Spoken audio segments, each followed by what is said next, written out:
Donc on se retrouve pour la partie 2 qui est la partie mode. Donc dans ma précédente vidéo, je vous disais que je voulais plus acheter trop de vêtements, notamment sur Cézanne. Alors vous allez voir qu'il y a du Cézanne, mais je vais aussi vous expliquer pourquoi. Je voulais essayer de tendre vers un dressing le plus minimaliste possible, sachant que je ne suis pas minimaliste. Et je pense que je ne serai jamais une vraie minimaliste.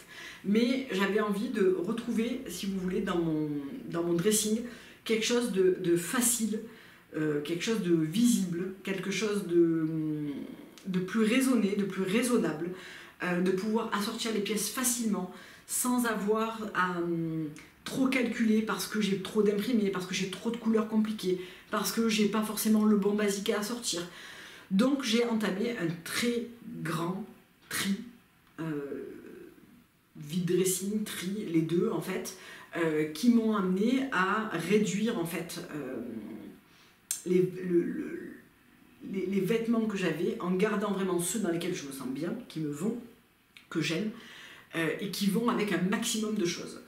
Donc normalement à cette époque de l'année, toutes les collections automne sont sorties, donc les collections de mailles chez Cézanne, je sais pas, il y a vraiment... C'est la période, je pense, l'automne, où j'achète le plus de choses.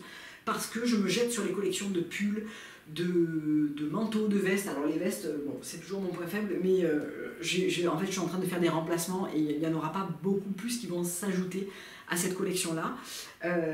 Et normalement, à cette époque de l'année, je vous présente au moins 6 pulls, 4 pantalons, 3 robes, 3 vestes, 2 manteaux, enfin voilà. C'est vraiment le gros moment où j'achète. Là, je me suis concentrée sur les choses dont j'avais vraiment besoin. Donc il y a du Songelab, il y a une veste Ralph Lauren, il y a du Cézanne, il y a 3 pièces Cézanne. D'ailleurs, je vais vous consacrer une vidéo sur les basiques Cézanne à avoir, ceux qui sont top, ceux qui fonctionnent tout le temps, ceux qui tombent bien, ceux qui sont un super bon rapport qualité-prix, parce qu'il y a ça aussi. C'est que si vous voulez acheter... Moi, je suis partisane d'acheter moins mais mieux. Mais des fois, moins mais mieux, c'est beaucoup plus cher pour pas forcément beaucoup mieux. Et je m'en suis rendu compte en faisant des commandes là dernièrement, que ça soit sur Totem, que ça soit sur Sœur, que ça soit... Où au final, bah, les coupes ne me conviennent pas, pas forcément autant qu'une Christie de chez Cézanne par exemple. Que finalement, derrière l'étiquette, bah, c'est pas non plus fou. Alors des fois, on tombe sur une pièce pépite et puis des fois non. Donc ça vaut le coup de comparer, d'essayer, de renvoyer quand on a un doute et puis de continuer à chercher jusqu'à temps qu'on trouve la pièce qui est vraiment parfaite. Donc je vais commencer par Songelab, il y a 3 pièces chez Songelab. D'abord cette sublime chemise en soie noire qui est une chemise en soie un petit peu satinée brillant. Donc je l'ai mis hier, donc c'est pour ça que les manches sont relevées.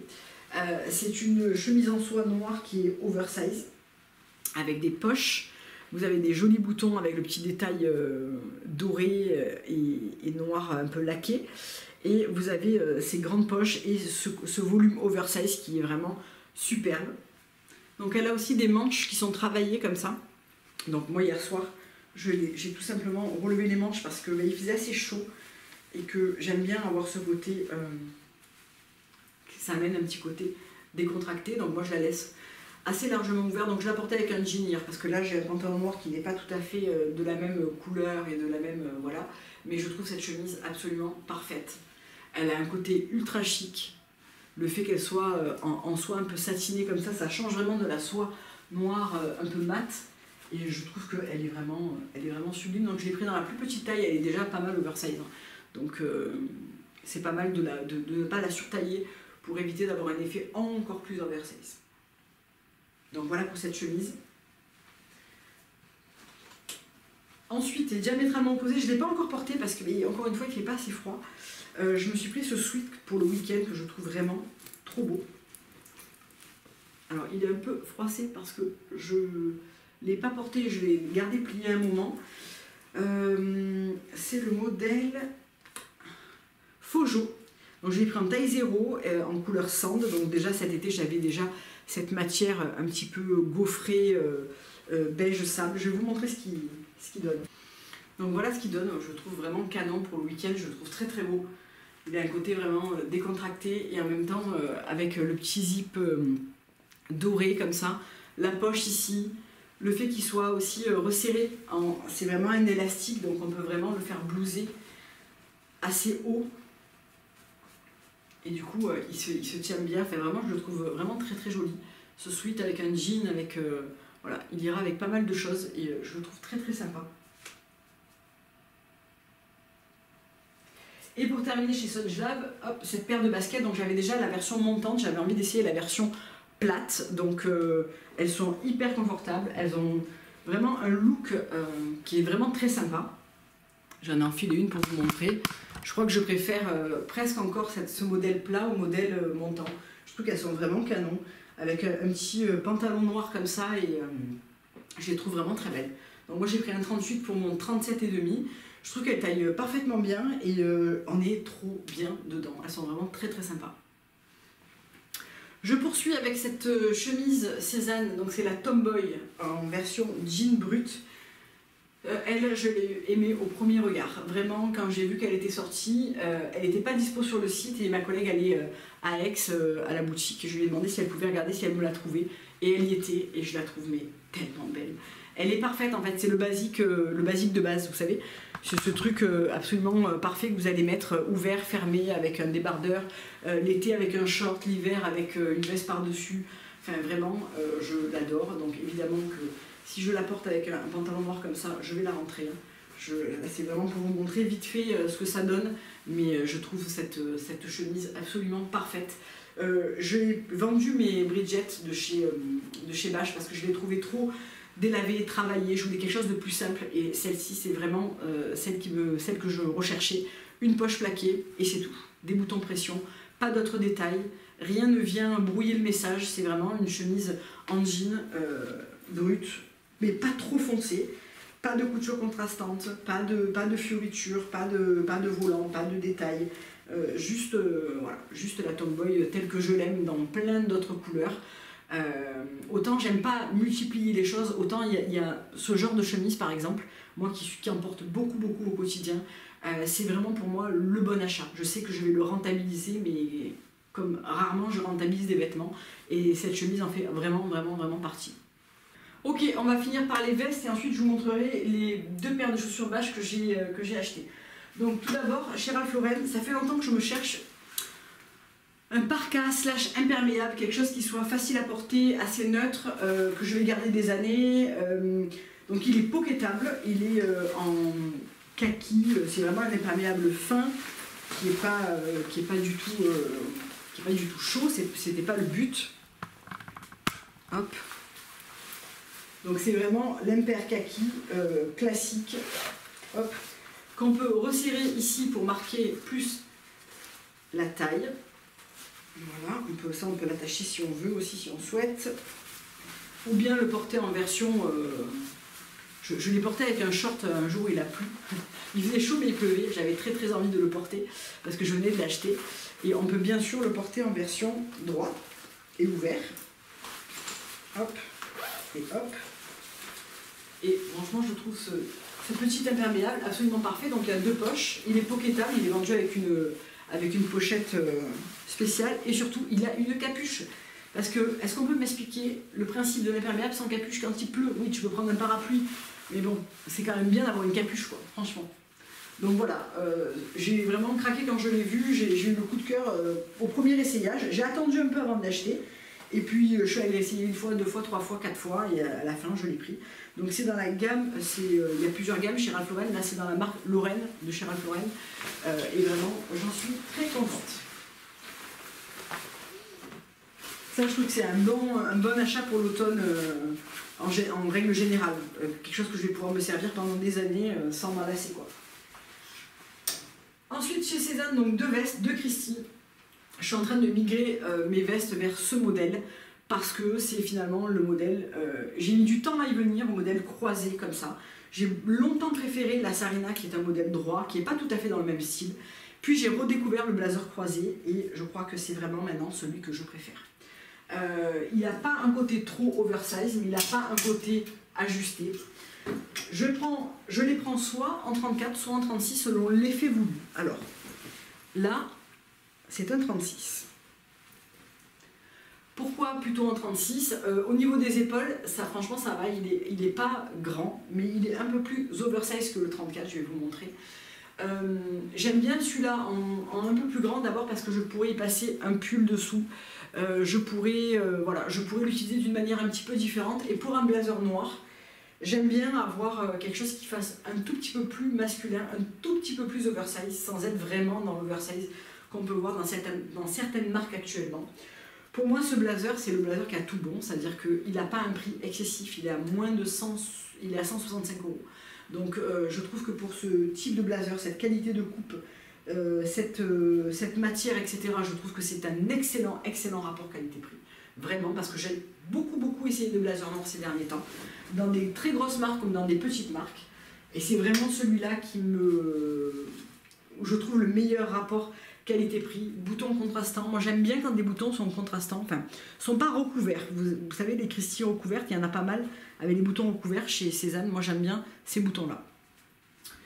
Et ensuite j'ai craqué sur la grise, que j'ai pris cette fois-ci en 34, parce que je trouve que dans cette matière, il y a déjà une certaine épaisseur. Donc je ne voulais pas rajouter du volume en plus de la matière un peu épaisse. J'adore ce blazer, il est vraiment parfait pour l'automne-hiver, il a vraiment ce côté un peu chaud, mais pas trop épais, vraiment je le trouve parfait associé avec un jean, avec un pantalon noir, avec un skinny en cuir, avec ce que vous voulez. Je vais le porter énormément sans aucun problème, avec du blanc, avec du camel, avec du bleu marine, avec ce que vous voulez. Franchement, je sais que c'est un bon achat et j'aime beaucoup le look qu'ont ces blazers. Donc bien sûr, vous pouvez les attacher. Hein. Moi, j'attache assez rarement mes vestes, mais j'aime bien pouvoir le faire, en tout cas si j'en ai besoin, quoi. Donc vous voyez, le volume du 34 est un peu plus ajusté. Au niveau des épaules, on est toujours bon, c'est-à-dire qu'on n'est pas sur quelque chose de trop petit. En réalité, le 34 est vraiment ma taille dans les blazers Christie, mais voilà, quelquefois j'aime bien avoir un 36 pour ce côté un petit peu plus oversize. Donc voilà pour les deux blazers qui ont rejoint ma collection. Moi, le blazer chemise jean, c'est quelque chose que je porte tous les jours. Donc j'ai pas peur d'investir dans des blazers parce que je sais que chaque jour je vais en porter un, quasiment chaque jour. Donc je sais que c'est le reste des achats qui sont rentabilisés de toute façon.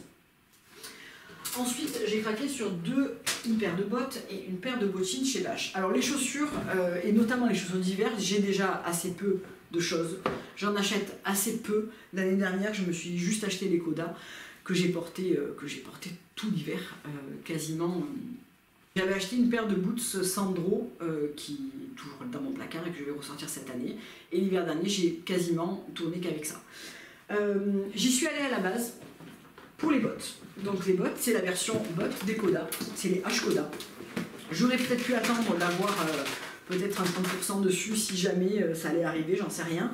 J'avais moins 15 Printania et c'était le dernier 37. Et elle n'allait pas en recevoir. Et l'année dernière, je n'ai jamais plus réussi à essayer le modèle de bottes Rémi, je ne sais plus comment il s'appelait. Bon, il aurait été trop grand pour moi parce qu'ils ont changé la tige, mais je n'avais jamais plus pu les essayer. Alors, déjà, il faut savoir que la dernière fois que j'ai acheté des bottes, c'était il y a 12 ans, je crois. En fait, rien ne me va jamais en termes de bottes parce que j'ai un mollet qui est très fin et toutes les bottes semblent sur moi 10 fois trop grandes et que c'est minable. Donc, quand j'ai vu celle-là, je me suis dit, ah, c'est intéressant ce truc, cet élastique-là, parce qu'il y a des chances pour qu'elle soit bien fitée et que sur moi, du coup, ça passe. Parce qu'en fait, ils ont créé un espèce d'élastique pour les gens qui ont un mollet plus fort puissent rentrer. Même si je doute que si vous ayez un mollet fort, ça ne soit pas un peu étroit. Parce que moi, en 37, j'ai vraiment un mollet très fin. Aucune botte ne me va jamais. Elles sont très bien pour moi. Donc, je ne sais pas trop. Donc, on est vraiment sur la Coda. Hein, bon, moi, j'ai pris un 37 comme mes Coda. C'est bien ça. Je ne sais plus. Oui, je suis pris 37. Un élastique maintenant parcourt tout le long de part et d'autre de la botte, ce qui lui donne un côté beaucoup plus fité. Et je pense que c'est les bottes qui m'ont manqué tous ces hivers derniers, à porter avec des robes pulls, à porter avec des shorts et des collants, à porter même avec un legging le week-end ou un jean skinny. Quand je l'ai essayé, j'avais un jean skinny, je rentrais parfaitement mon jean à l'intérieur sans que ça sans que ça plisse ni rien du tout. Donc je pense que je vais beaucoup les porter parce que j'adore ce genre de bottes. Je ne trouve jamais de bottes, donc je n'en achète jamais. Donc j'ai craqué, je voulais vraiment pas passer à côté. Et ce que j'aime, c'est au niveau du mollet, c'est vraiment bien fin. Pour moi, c'est vraiment parfait, ça épouse vraiment bien ma jambe. Donc je pense qu'elles n'iront pas à tout le monde, mais il y a beaucoup de marques qui font ce modèle cette année, notamment Massimo Dutti, Bobby's, je crois même Mango et Zara. Donc moi j'ai préféré partir sur ce modèle là parce que c'est celle que j'avais repérée et qu'une fois que j'ai quelque chose en tête, voilà, c'est un peu compliqué. Je sais aussi qu'au niveau Cali, les Coda de l'année dernière, je les ai portées tant et plus et elles sont nickel. Donc j'ai très bon espoir que celle-ci me dure des années. Et voilà, je les trouve très très belles, des très belles finitions, un beau cuir. Et surtout une botte, moi je suis pas très botte sexy à talons, etc. Ça me convient parfaitement. Et ce qui n'était pas prévu, c'est que je tombe sur ce modèle et que je les trouve si chouettes. Alors, j'ai pas du tout ce genre de bottes, de bottines. C'est le modèle Casé. Donc je crois que c'est un modèle qui sort quasiment tous les ans. Elles ont un petit air aussi de celle de chez Isabelle Marant, mais que j'aime moins parce que j'aime moins le côté plus rond et le côté ici plus lâche des Isabelle Marant. Donc elles sont comme ça, elles sont en veau velours noir, petit talon un peu cow-boy, un petit peu de, vous voyez, un petit côté western, mais alors c'est pas du tout mon style. C'est-à-dire que je suis pas du tout dans ce style bohème, machin, mais je trouve qu'avec un jean et un pull, elles font vraiment très très belles. Elles allongent la jambe, elles me vont... Ben, évidemment, là, c'est pas fait pour serrer de toute façon, mais ça fait un joli effet sur ma cheville, des fois ça fait pas très beau. J'aime beaucoup le devant un peu en amande, mais pas trop rond, légèrement pointu, qui allonge un peu, encore une fois, la jambe. Je les trouve très très belles, donc ben, j'ai craqué aussi sur cette paire-là, c'était pas du tout prévu. Mais voilà, j'avais moins 15, j'avais aussi des bons de, vous savez, de 10 € à déduire. Donc ben, écoutez, j'ai craqué, ça sera mes 2 paires d'hiver, hein. Je n'ai pas prévu de m'acheter d'autres paires de chaussures. J'en ai quelques-unes à vendre, par conséquent, voilà, ça sera mes achats pour cet hiver en termes de chaussures. Mais je suis très contente d'être tombée sur cette paire de boots parce que je pense qu'elle va pouvoir se marier avec beaucoup de choses que j'ai déjà. Et ça c'est top, tout comme les bottes qui vont pouvoir très bien aller avec mes robes pulls, notamment aussi mon short Jen Mill, le kaki, qui a une belle part de laine en fait, qui est assez lourd et qui est bien dans les saisons intermédiaires, mais qui sera aussi très bien avec des collants cet hiver et un beau pull un peu oversize noir et tout, je le vois bien avec ces bottes. Donc je pense que ça fera un bon assemblage. Voilà pour cette deuxième partie mode, j'espère qu'elle vous aura plu. On va se retrouver aussi pour les pièces Cézanne, si vous êtes adepte du côté intemporel, simple, basique, chic. Je pense que c'est une vidéo qui vous plaira et qui vous montrera un petit peu les modèles que moi je trouve indispensables dans ma garde-robe en tout cas. A très bientôt.